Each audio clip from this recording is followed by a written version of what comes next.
Good morning, friends, and welcome to Thursday. It is October 16th, and we're happy to have you joining us here for Morning Pulse. I'm Kelsey Marier, your host and producer of this digital broadcast right here in KTTC's digital studio. Whether you're watching on your tablet, on your computer, or maybe on your smartphone, we're happy to have you here to bring you your local headlines in the southeast Minnesota, northern Iowa coverage area. So we just want to make sure you are staying informed wherever you are. And if you're celebrating your first day of MEA break officially for any Minnesota families and of course the students, hope your day is off to a good start, your next couple of days without school in session. So we have three news headlines to bring you today, and then I'll touch a little bit on the weather for today and into the rest of the MEA weekend, and then I'll send you on your way. First two stories are about some court cases that we're following and some developments there, and then kind of a traffic alert type story to tell you about in our area, just in case that's an area you may frequent. So we are going to start with something that is happening today, a high-profile case we have been following for more than 2 years. So today, sentencing for Samantha Peterson is expected to play out in Fillmore County. The legal formality of this is really going to bring an end to the criminal case involving identical twin sisters trying to deceive law enforcement at the scene of that deadly crash involving an Amish buggy near Spring Valley in 2023. So, bringing you back to that day, two Amish girls were on their way to school in September of that year when they died because their horse-drawn buggy was hit by a car on County Road 1 in Sumner Township. So two other children were hurt in that crash. And then it was first reported that Sarah Peterson was the driver of that striking vehicle, but we were later told by law enforcement the driver was actually Samantha, again, the twin sister. The two are twin sisters. So the investigation showed that Sarah was attempting to cover for Samantha, who was said to be high on meth at the time of that fatal crash. So all of this now coming to the forefront today. Samantha Peterson is going to be learning her fate for her sentence during the hearing at 1:30 this afternoon. That's happening in Preston. We here at KTTC have been granted permission to have a camera in that courtroom. Our Brock Burgee will be there in Fillmore County to bring us the very latest in this case. You can look for that on air, online at kttc.com, as well as on our mobile app. Our next story is another court-related story, another case that we've been following for a while now. Apparently, a request by a former Mayo Clinic doctor to suppress evidence in his murder case is denied by a judge. You may recognize the name Connor Bowman. He's the one who is accused of fatally poisoning his wife Betty in August of 2023. He is charged with first and second degree murder.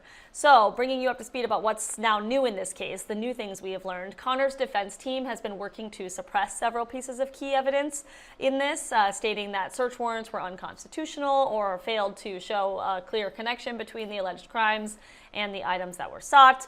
Well, the evidence includes things taken from the Bowman's home, like a bank deposit receipt, for more than $400,000, which matched Betty's life insurance policy.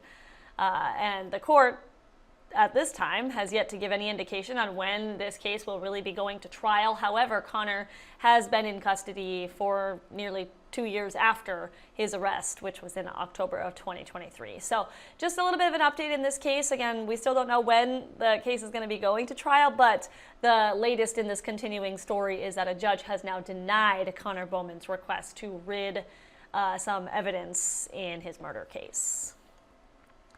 Finally, this morning, we have a traffic alert in the Austin area for anyone who frequents I-90. So we just want to make sure that you know about this in case it impacts your commute. So drivers on I-90 will be detoured starting today, while some construction crews will be pouring concrete and doing some electrical work over the highway at 4th Street Northwest. So according to MnDOT, I-90 will first be closing in both directions at 8 o'clock tonight, Thursday. It will reopen by 6 a.m. tomorrow, Friday. That first portion, that first closure with the detours is for the concrete work that those crews are going to be doing. Then westbound I-90 is going to be closing at 8 o'clock tomorrow night, Friday night, for some of the electrical work that's going to be done on the bridge over those I-90 driving lanes. That portion of this closure and detour, the road, will be back open by 6 a.m. on Sunday. So there's 2 different closures here. So there are obviously going to be some detours in place, but we want to make sure that you know that in case this is an area, again, that you maybe frequent on your commute or wherever you're going home or school or any of that kind of thing. So we do have all of the details with this story, the detours and the times and the dates and all the things on our website, kettc.com, if you need to learn more and just kind of get a better understanding of that. So that is the top 3 headlines that we have for you today on this Thursday.